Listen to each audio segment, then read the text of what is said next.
କରୁଛୁ। ଏଟା ଏଇଥିପାଇଁ ଯେ पर्सनालिटी अपेक्षा पॉजिटिव पर्सनालिटी रो वर्तमान बहुत आवश्यकता रही।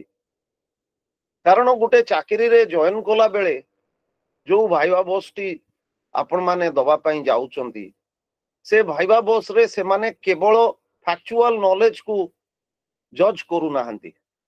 आमे से विषय रे चर्चा करिबा से माने कोन जज करूचंती।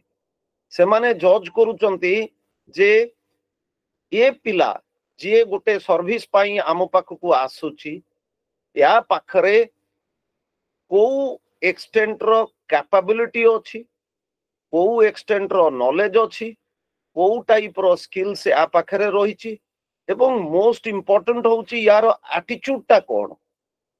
जदि से माने गोटे पॉजिटिव एटीट्यूड रो कैंडिडेट पाउचंती जहार स्किल आउ नॉलेज दीटा जाको इंटैक्ट ताहेले से पिला को से माने सिलेक्ट करूछ।